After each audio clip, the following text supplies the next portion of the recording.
negam a dar o documento, eu acho que é porque elas não sabem fazer o documento. E aí fala, não, não vou dar. Não, não tem essa de não dar. Se não der, então eu vou fazer uma denúncia. Bem-vindo aqui no meu perfil ou no meu canal. Mais uma vez estamos aqui iniciando uma série. Hoje é com a doutora Daniele Cristina. Perfeito? Você que já está conosco, vai enviando aí, ó, para seus contatos. Quanto mais a gente envia, quanto mais a gente aciona, mais a gente indica para o algoritmo que a live é relevante e assim mais pessoas podem receber. Então hoje a gente vai estar recebendo aqui a doutora Daniele Cristina, a gente vai estar falando sobre a lei mais recente, né, a respeito dos transtornos, que é a 14.254 do ano de 2021, e ela vai estar trazendo aqui esclarecimentos a respeito dessa lei. Então eu vou estar aqui chamando. Obrigada a vocês que já estão entrando. Eu já me apresentei lá no início, mas vamos me apresentar de novo. Sou Geisiane Vidal, sou pedagoga, neuropsicopedagoga. Essa live a gente está fazendo aí uma estreia de uma série de lives que serão aí de compartilhamento de conhecimento a respeito do direito das pessoas com transtorno.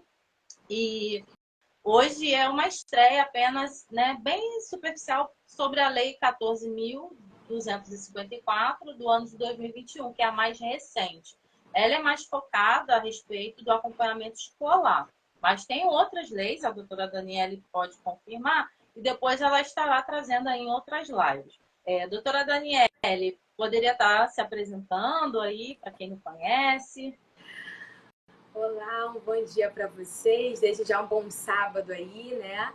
Eu sou a doutora Daniele Cristina, trabalho ali como advogada auxiliar na MS Assessoria Jurídica, né? Ali nós atuamos muito na área previdenciária e na área civil. E o assunto do momento, né? Hoje em dia, muitas pessoas, ainda mais crianças e até adultos que têm transtornos, né? E outras deficiências, eles têm alguns direitos, né? E não Sim. tem ninguém para auxiliar, para ajudar. E a gente está ali para ajudar, né? Orientando, né? As pessoas o direito que ela tem, né? Como adquirir esses direitos e tudo mais. Então, hoje a gente vai... Claro que existem várias leis, vários direitos que muitos não sabem. Hoje, o nosso foco, né, aqui vai ser com relação aos direitos na escola para aquela Sim. criança, mas em outras, teremos outras lives onde a gente vai discutir sobre outras leis, né? Então, vamos aprender juntos aqui, compartilhando experiências, né? Você que por acaso tiver alguma dúvida, né? Você pode depois mandar no direct da Geisiane, a gente numa próxima live a gente responde, tá? Perfeito. E aí vamos compartilhando aí os nossos ensinamentos e experiências para vocês aí nessa manhã de sábado. Perfeito. Doutora Daniele, a respeito dessa nova lei, eu gostaria que a senhora trouxesse, né, pontuasse aí para a gente a respeito de como essa nova lei pode estar realmente ajudando e como as pessoas podem estar utilizando, né, como que se aplica no dia a dia essa lei, sobre o que ela fala. Sim, essa lei, se poucos, né, algumas pessoas conhecem, outras não, mas você em casa pesquisa, porque é uma lei que tem pouquíssimos artigos. Então você consegue, né, ler e entender um pouco melhor, até mesmo através dessa live, né? Eu fiz algumas pontuações aqui importantes e a primeira coisa que a gente tem que identificar, né, primeiro, quem são as pessoas beneficiárias dessa lei. Então, é importante primeiro a gente ver quem são os sujeitos, né? Quem tem o direito. Então, a gente tem que identificar quem são as Sim. pessoas que estão dentro desse contexto da lei. Sim. E aí, se você verificar lá no caput da lei, né, do artigo, quem são essas pessoas, os beneficiários? São pessoas com TDAH, dislexia, transtorno de aprendizagem. Quando a gente fala em transtorno de aprendizagem, nós estamos falando com relação a crianças que têm descalculia, disgrafia, desortografia, né? E fora outras também, né? Tem outros transtornos aí de aprendizagem. Então, a primeira coisa é a gente identificar quem são essas pessoas. Já identificamos, né? Então, mediante isso, a gente vai verificar o que fazer, né? O que essa lei pode fazer para ajudar essas pessoas, né? Porque a lei está aqui. A lei está aqui, a lei existe, ela está valendo. Sendo que como eu vou aplicar isso para a criança e para a escola? Qual é o dever da escola? Qual é o dever dos pais também? Porque aqui é uma parceria entre família e a escola. Isso. Sim. Né? É uma parceria, todos têm que trabalhar juntos em prol da criança, tá? Entendido. Você tocou aí a respeito dos transtornos. Eu queria dar uma abordagem nessa parte, tá? Porque existem transtornos mais marcantes, os mais conhecidos, seriam entre 6 transtornos, né? Que são os intelectuais, o da comunicação, o transtorno do espectro autismo, que também está bem conhecido, o TDAH, que pode ser o TDAH impulsivo ou desatento, tem aí o transtorno da coordenação, né? Ou do movimento estereotipado, e o transtorno de tics, que é do Tourette, vocal persistente ou vocal transitório. E o que acontece? Pelo que eu li, doutora, como dentro dessa lei foca no TDAH e na dislexia, porque eles são no top 1 já de cara os que trazem prejuízo no desenvolvimento do aprendizado. Esses são os... Mas ali eles colocaram e outros. Por que outros? Trazendo à luz assim para que não fique nenhuma dúvida para quem está assistindo a live. Outros, porque muitas das vezes o transtorno em si não está ligado diretamente ao aprendizado, como o TDAH, déficit de atenção. Sem atenção, ninguém aprende. Então, ele já descreve bem a dificuldade, o prejuízo no aprendizado. É óbvio. Dislexia, descalculia, também. Mas os outros vai depender de uma avaliação para saber se está trazendo, sim, um prejuízo dentro dessa vida acadêmica, porque é necessário que todos, né, é um direito de todos, desenvolvimento pleno.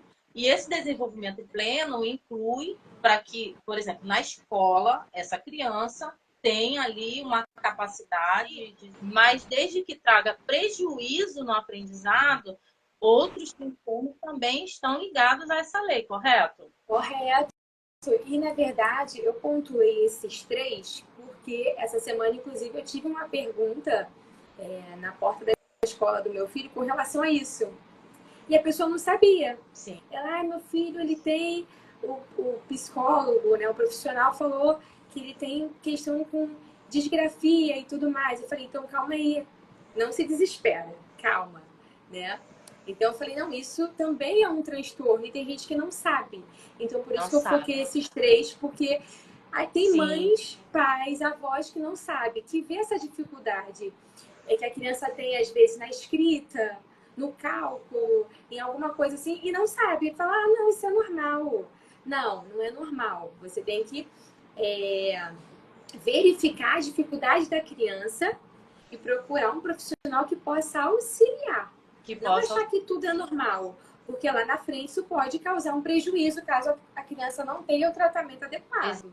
Exatamente, não tenha o suporte adequado, né? Porque os transtornos, eles avançam com muita velocidade. E quando se descobre, é uma corrida contra o tempo, porque nós, seres humanos, nós temos aí um marco do desenvolvimento. O neurologista, o neuropediatra, ele vai afirmar que nós temos aí um marco em que se espera determinados comportamentos e evoluções de acordo com a idade. E quando você, mãe, observa que tem alguma coisa diferente, confia nos seus instintos. Eu falo sempre, confia nos seus instintos. Porque por mais que seja o primeiro filho, a gente já teve algum contato com alguma criança, com alguém que em determinado período já estava numa evolução dali do comportamento. Claro, não devemos viver na comparação. Porém, é um sinal, a gente tem que observar. Em algum momento, essa criança tem que destravar o desenvolvimento daquele determinado comportamento. Ah, demorou mais um pouco, mas foi. Demorou mais uns 6 meses, mas foi. Ótimo. Agora, se esse desenvolvimento está ficando muito atrasado com relação a outras crianças, já é um alerta, né, doutora? E é muito Sim, importante que seja sim, verificado. sim, e por isso a doutora, importância. Hum. Pode falar. Não, Não, pode falar. Eu te cortei. outra coisa muito importante também é essa parceria escola, né, como já foi falado, e que os profissionais de educação, eu já puxo para o meu lado, né, que sou pedagoga, neuropsicopedagoga, os profissionais de educação, eles, nesse momento, têm que se esforçar um pouco mais para entender e compreender. E, graças a Deus, muitos profissionais, os mais recentes formados, já estão nesse foco, nessa lente de que tem que ir além, dar um pouquinho além da sala de aula, um pouquinho além do convencional, abrir mais a visão, e isso é através de capacitação, de estudo. Mas infelizmente, na minha vivência escolar, eu percebi que os profissionais mais antigos, de muito tempo de carreira, eles têm uma resistência um pouco maior, mas é super importante, porque o número de crianças com transtornos em uma única turma só tem aumentado. E aí entra essa lei. Como uma turma, né, uma professora, mesmo que tenha um auxiliar, vai intervir, ele vai saber como intervir numa situação dessa, ele vai ter um olhar do que realmente é um atraso ali por conta de só uma dificuldade ou existe um transtorno? Porque tem diferença, né, doutora? E aí, Sim. o fato de ter essa diferença, o professor, a lei, ela engloba as informações, né, falando sobre o direito da criança de ser assistida, mas também ela puxa ali o pessoal da saúde e da educação, né, doutora? Pega aí Sim, o pessoal. o foco aqui dessa lei é em relação à área da educação, né? Os professores, os coordenadores, toda aquela pessoa que tá, todas as pessoas, né, que estão com a criança naquele ambiente escolar, né? Hoje em dia, o professor, ele tem que ter, eu vou falar de uma forma bem simples para vocês entenderem, o feeling, o tato da criança. O professor tem que olhar para a criança e identificar. A questão é, para esse professor identificar, a lei é clara, ele tem que estar capacitado para isso. Ele tem que ser qualificado para isso. Ou seja, a escola, ela tem que dar essa informação para o professor.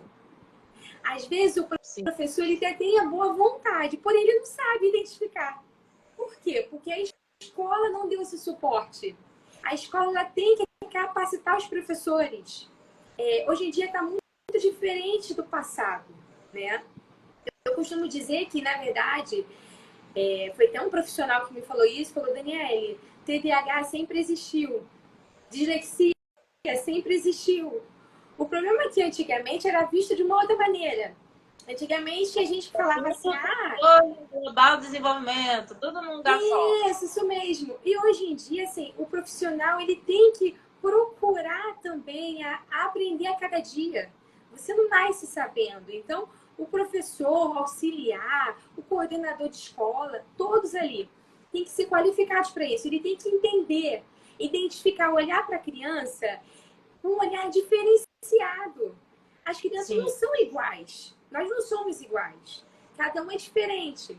Então, numa sala de aula, o professor tem que olhar e falar, poxa, esse aqui está com uma certa dificuldade. Porque o professor ele é o primeiro, às vezes, a perceber isso. Porque o pai e a mãe que está aí com a criança em casa, às vezes não para fazer atividade, algum trabalho, não identifica isso. O professor na escola, ele já olha, já vê onde está a dificuldade e, mediante isso, ele, como profissional, ele tem que chamar os pais da escola e já dar um encaminhamento. Ou seja, ele já tem que falar, pais responsáveis, eu verifiquei uma certa dificuldade no seu filho. Ele já tem que dar um encaminhamento para os pais não ficarem que tem pai, eu falo por experiência própria, tá? Sim. Meu filho, ele tem 8 anos, foi diagnosticado recentemente com TDAH, né? A escola me chamou, o profissional veio falar comigo, mãe, mas eu já tinha percebido, né? Você quando senta com seu filho para fazer o instinto de quem está próximo fala. Isso mesmo. Então eu falei, poxa, realmente meu filho ele tem uma certa dificuldade. Então o que eu posso fazer para ajudar, né? E aí entra a questão da parceria, né? Os pais irem até a escola para entender o que está acontecendo e o professor, o profissional, ele tem que ter esse cuidado, esse carinho com aquela criança, né? Infelizmente, às vezes não é nem culpa do professor em si, né? Às vezes a própria instituição não dá o suporte para o profissional. Mas o profissional também, por si só, ele tem que procurar se especializar, porque hoje em dia os casos estão aumentando, o aumento de crianças com algum tipo de transtorno tem crescido muito, então os profissionais da área da educação, principalmente, eles têm que ter esse interesse em entender a criança, procurar saber mais sobre auxiliar, né, e ajudar. Doutora Daniele, como você falou, a respeito dessa parceria, desse comprometimento, né, da escola, dos professores, e como assim, profissional que também participa dessa avaliação, eu digo que é uma corrida contra o tempo. Se cada um fizer a sua parte, se o professor sinalizar, a escola chamar os pais, tentar chegar num consenso em que, olha, temos que investigar. A partir dali, o pai ou a mãe tem algo para poder chegar para um profissional, entregar e falar, olha, foi observado tal comportamento ou falta do comportamento. O profissional que vai começar a avaliar, ele também tem um ponto de partida. E isso acelera ainda mais o processo do diagnóstico. Só acrescentando aqui um adendo, mas eu vou fazer depois um vídeo, uma live mais específica sobre isso. Quem fecha diagnóstico é médico. Atualmente, pela lei, qualquer médico pode fechar. Só que não é todo médico que tem interesse em estudar para isso. Então, quem fecha o diagnóstico ou é neurologista ou neuropediatra, mas ele não consegue fechar o diagnóstico, não por falta de capacidade, é porque a ciência ainda não consegue fechar esse diagnóstico apenas com exames que o médico passa, com medicamentos. Ele precisa que toda uma equipe faça a avaliação plena da criança ou do paciente, para que verifique, por exemplo, fala, né, o fonoaudiólogo, o nutricionista que vai lidar com quem tem seletividade alimentar, o neuropsicólogo ou neuropsicopedagogo vai avaliar, por exemplo, toda a cognição. Então, quando a escola, voltando, quando a pessoa consegue ter o apoio da escola, ela tem um ponto de partida para todo um processo que é longo e demorado, né, doutora? Sim, por isso a importância. Quando o profissional, né, o professor identifica isso, que ele faz o encaminhamento, e aí o encaminhamento já é para a área da saúde, né? E a própria lei diz a necessidade da equipe multidisciplinar. Isso. É toda uma equipe ajudando aquela criança, até mesmo para verificar quais são as dificuldades dela, qual o tipo de transtorno que ela tem, né? Então a equipe multidisciplinar é muito importante mesmo. E quando, por exemplo, a família, vamos agora falar mais, né, da família. Quando a família encontra uma resistência, porque eu já atuei em escola que há uma resistência da escola, históricos de longa data. Da escola, por exemplo, digo porque eu tenho uma amiga próxima que teve essa experiência negativa. Da escola não querer dar ali um relatório, um parecer, algo tão simples a respeito do desenvolvimento da filha dela. A filha dela já estava do segundo para o terceiro ano, já deveria estar lendo, e tinha-se ali uma suspeita de um transtorno, de dislexia, mas a escola dificultou esse processo. A escola ela não teve interesse em colaborar. E foi um processo muito doloroso, porque a minha amiga teve que mudar a filha de escola, depois dela ter começado na escola, desde lá do maternal, e indo já para o quase terceiro ano, né, com vistas de ser reprovada, porque não estava desenvolvendo, e teve que mudar de escola por conta de um documento simples, que é um simples relatório ali de todo o desenvolvimento escolar, acadêmico da filha dela. Quando uma pessoa se depara com uma situação dessa, o que a doutora aconselha que seja feito? O que pode ser feito já nessa lei? Já nessa lei. Ela tem que fazer uma denúncia. Ela tem que fazer uma denúncia no Ministério Público.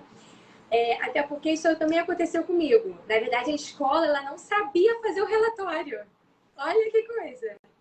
A escola falou pra mim, mãezinha, a gente nunca fez um relatório desse. Eu falei, como? Nunca fizeram. Nunca fizeram. Até que a psicopedagoga do meu filho, que teve que auxiliar a escola. É um absurdo. É um absurdo. Mas eu precisava do documento. Então, a escola falou, mãe, eu não sei fazer. O que a gente faz? Eu falei, gente, vocês são capacitados. Vocês que têm que fazer o documento, não sou eu. Vocês que têm que dizer o histórico do meu filho aqui na escola. Não sabiam fazer. Então, a psicopedagoga teve que ligar para a escola e ajudar, porque a escola não sabia. Então, no meu caso, a escola não é que eles deram, mas eles não sabiam fazer. Teve que ter uma ajuda. Agora, no caso da escola não dá... No caso do seu filho, a escola foi honesta. Ela não sabia. Que não então, sabia. Eu acho que essas escolas que se negam a dar o documento, eu acho que é porque elas não sabem fazer o documento e aí falam, não vou dar. Não tem essa de não dar. Se não der, então eu vou fazer uma denúncia contra a escola. Porque ela tem que dar esse parecer. Entendeu? Então, se você está passando por isso, ou algum amigo seu que teve essa dificuldade, está tendo na escola, ele tem que fazer uma denúncia. Porque não pode ficar assim. A escola tem que ser honesta. Mãezinha, não sabemos que documento é esse. Não sei fazer o documento. Aí, vamos ver que profissional pode auxiliar a escola, né? Perfeito. Aí, nesse caso, né, eu vou puxar a sardinha pro meu lado. São os psicopedagogos, neuropsicopedagogos. A gente tem isso incluído aí na nossa avaliação. A gente tem incluído essa visita e o acompanhamento escolar. Não tem problema algum, faz parte. A gente só fica um pouco surpreso. Uma instituição, né, uma escola, não conseguir dar um relatório, um parecer muito simples. Eu não sei se você tem essa impressão, eu tenho a impressão como se a escola não estivesse observando a criança, como se não estivesse acompanhando de fato.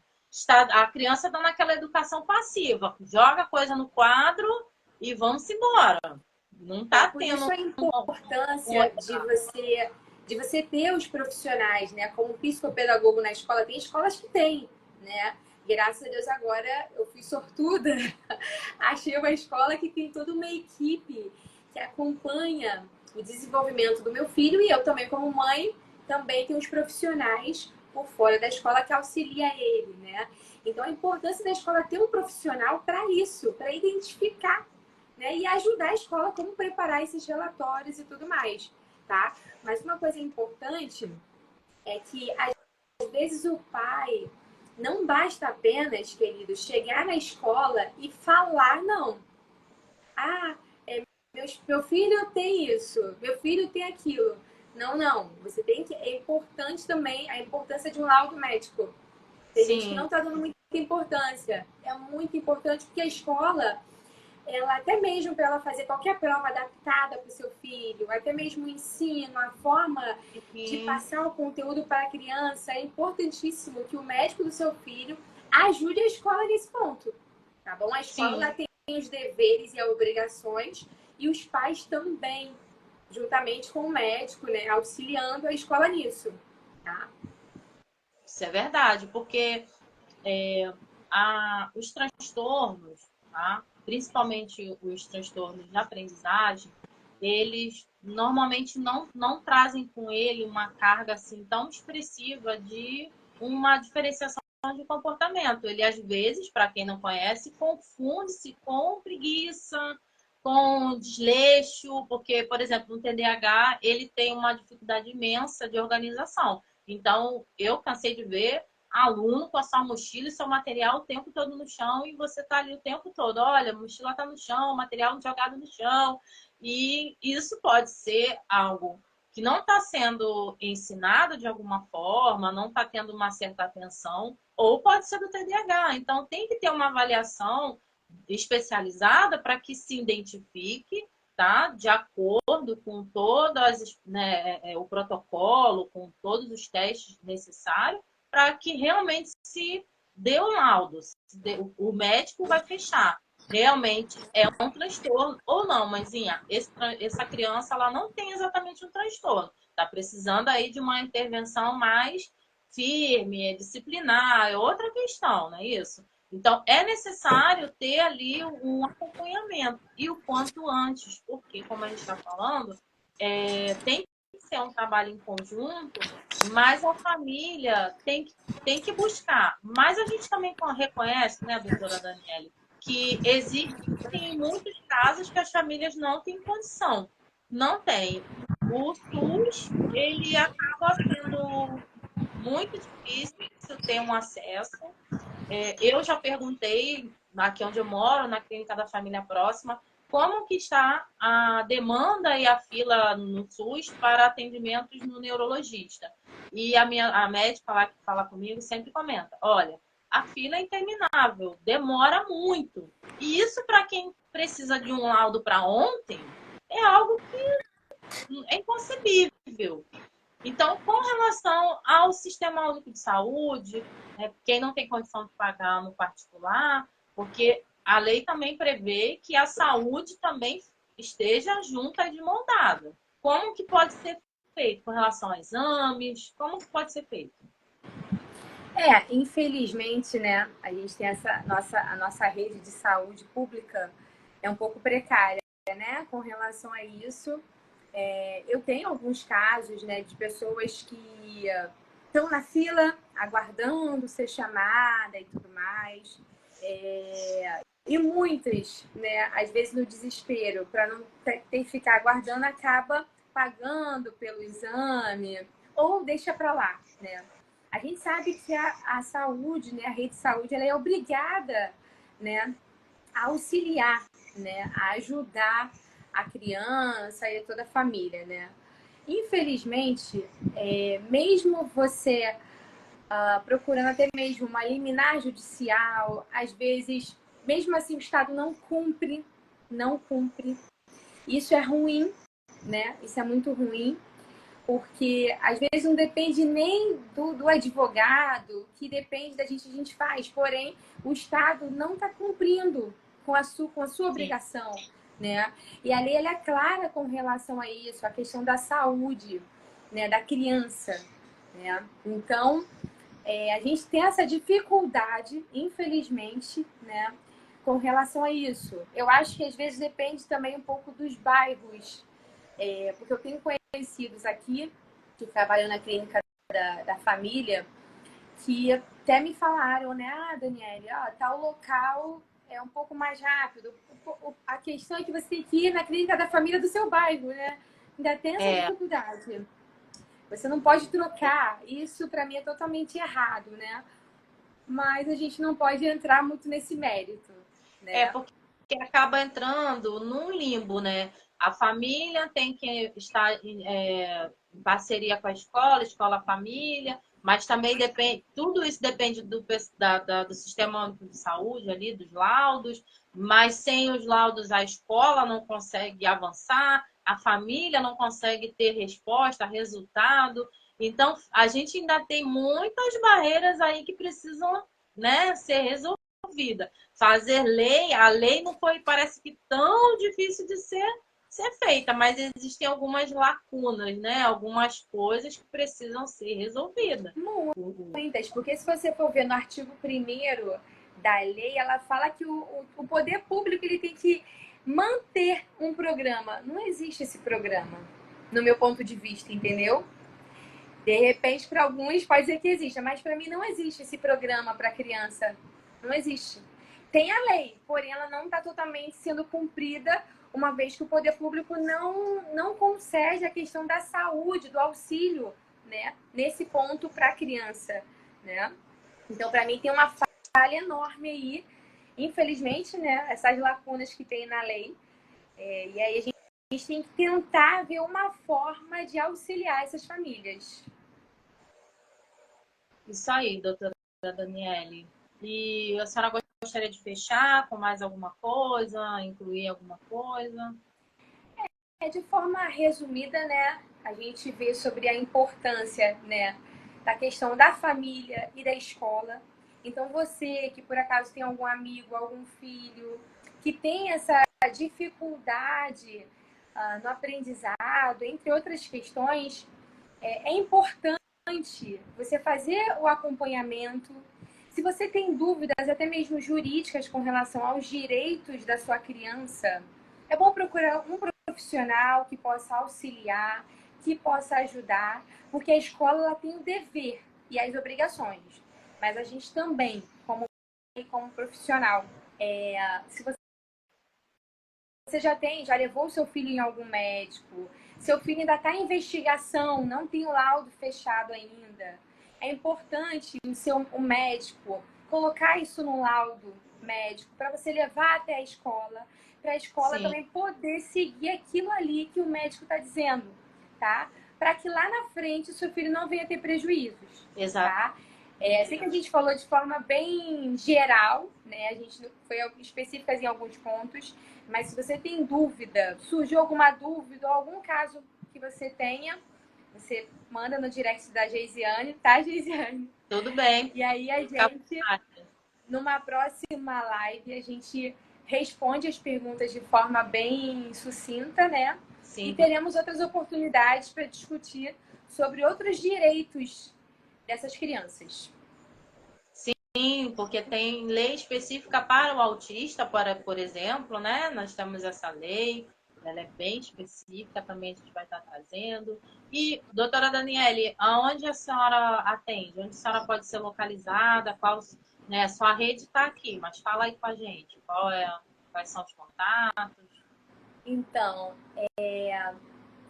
nós temos 2 unidades do escritório, tá? Que fica localizada na Vila da Penha e uma na Barra da Tijuca, tá? Nós temos toda a equipe de profissionais, inclusive o próprio dono do escritório, que é o Dr. Michel Souza. Ele é especialista em áreas da previdência social. Então, com relação a todo tipo de benefício, né, até mesmo para essa criança, a gente trabalha. Então, se você tem dúvidas, só entrar em contato com a gente, mandar mensagem, que a gente está aqui para poder ajudar vocês. Perfeito. Então, você que conseguiu assistir a live até o fim, eu agradeço, muito obrigada. Continue conosco aqui, nós estaremos trazendo outros conteúdos. Dia 27, a doutora Janaína Moraes, psicóloga, estará conosco aqui na segunda live, né, a respeito da maternidade atípica, quem cuida de quem cuida. E a gente vai estar trazendo aí relacionamento, como a maternidade atípica afeta os relacionamentos. É a nossa próxima live, tá bom? A doutora Daniele já deixou aqui as redes dela, se apresentou. Eu agradeço aí a participação da doutora Daniele, que a gente possa ainda fazer muitas lives juntas, tá bom? Que você que nos assistiu possa ter contribuído para o seu aprendizado, para o seu conhecimento, possa ter ajudado. E que também, se você achou relevante ou importante, se você acha importante, envia para mais pessoas, compartilha, comente aqui, deixe seu comentário, para que a gente possa trazer, como a doutora Daniele falou, na próxima live aí, tudo aquilo, quais são as suas dúvidas, a gente vai trazer, a gente vai responder, a gente quer ajudar. E eu agradeço, fica com Deus. Beijo, doutora Daniele, beijo na família, um bom sábado para todos. Até a próxima. Eu que agradeço, Geisiane, a oportunidade, tá? Estamos aqui para ajudar. Muito obrigada pelo convite, muito obrigada a você que se disponibilizou esse tempinho para estar aqui com a gente. Que Deus abençoe a todos. Um final de semana abençoado. Amém, amém. Beijo. Beijinho.